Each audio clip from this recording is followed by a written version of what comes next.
It's like thunder rolling into town. Hear a pounding 6-gun sound. Get ready, it's going down tonight. Devil's in the saddle, he's ready to ride. He's gonna raise hell, but we'll stand and fight. Get ready, it's going down tonight. So, Lieutenant Colonel Jeffrey Cooper. Today we're delving into the foundational principles of modern defensive firearm use, and you're going to quickly realize it all traces back to Mr. Cooper.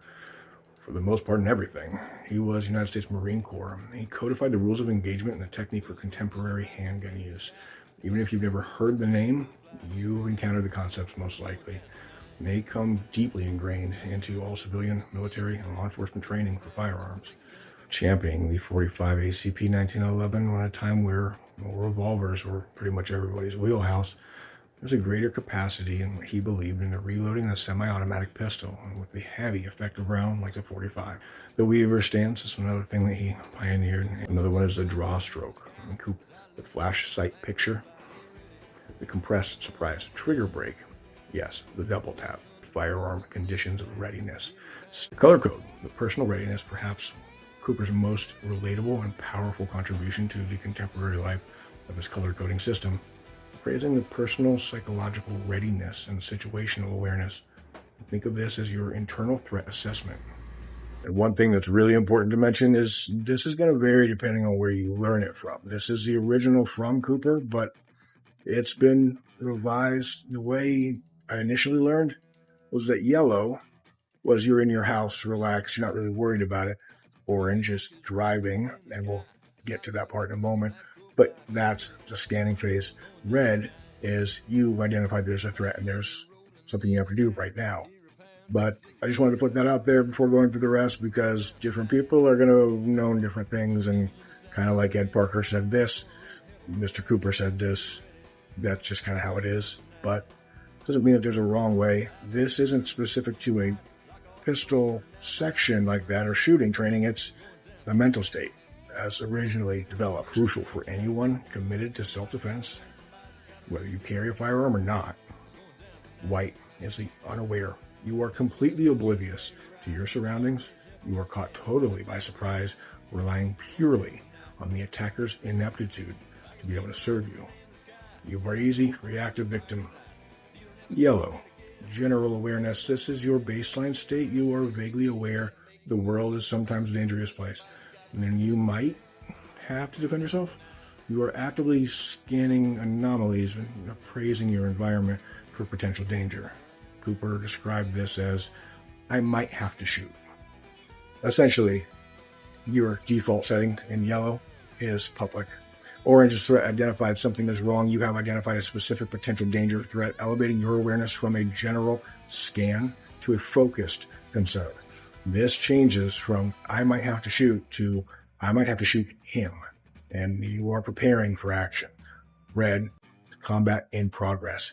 The threat is imminent or active. You have identified a deadly threat and either about to begin shooting or defense in another way. And there's a good note on this. The United States Marine Corps had added black for active combat or paralysis, but this was not part of Cooper's original framework. The elegance of the color code is that it's an immediate internal checklist. What color am I on right now? And it trains the mind to maintain yellow as a default, moving to orange when at risk, and identified only in red when defensive action is necessary. Now, as I said, depending on where you learn, you might learn it in a different way, but however you learn, as long as you have the principle, the color is largely irrelevant. As he described it, yellow is a default, moving to orange when a risk is identified, and only to red in defensive action if it's necessary. And the coveted standardized 4 firearm safety rules. And we must recognize Cooper's colossal role in creating this simple but very elegant system of safety principles that become the universal standard today, and having saved untold lives because of it. There is so many negligent discharges out there, and that's why it closely ties into the conditions. And I have several friends who would be disappointed in me if I didn't mention you need to be able to look at your condition very specifically to you, what you can carry, what you can do. I say that because A lot of negligent discharges do happen if you happen to be carrying in a certain way. Can happen. This is why the 4 firearm safety rules are really important, but so is your holster. So is what you're doing and thinking about this, because it's not just one thing for all things. A lot of weapons now today are striker fire. Might purchase something that has a hammer, maybe, but it's not the common anymore. And moreover, it's really more about your practices, your lifestyle. And if you watch the channel, retention holsters all day long. I own Kydex. Unless it is a locking Kydex, I'm not a fan of it, because if I get tackled, I want to know this isn't going anywhere. And moreover, I want it to be really difficult for them to get it out, meaning minimum stage 2 retention holster, if not stage 3. And I just have a really big concern with it. And a lot of people will say, well, you already made a mistake if they got that far. Deploy the fence and make sure that they don't get that far.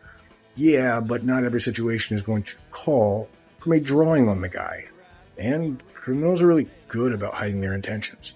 Maybe walking past somebody in the mall inside of 10 feet. It's not the same as the Tula rule. Tula rule in the 21 feet is from the holster once we've identified the threat, meaning we've already gone into that orange and about to be moving into red. On top of that, you're just not going to be able to maintain that all the time. You ever go to the grocery store? How many people come within 5 feet of you? A lot. Are you going to know every one of their intentions? Probably not. Point is, it can happen. Retention holsters, 100%. Now, this and the firearm safety rules also gets changed all the time, but basically you treat all guns as if they're always loaded, number one. Number two, you never point a weapon, a muzzle of a weapon, anything you're not willing to destroy. Number three, you keep your finger off the trigger till your sights are on the target and you're prepared to shoot, and prepared to shoot. And always be aware of your backstop and beyond. Those are just a simple 4 rules. They're actually Cooper's rules. The conditions of all of these things and how they work, this is why you have to go get trained. I'm Instructor Thompson, my self-defense studio.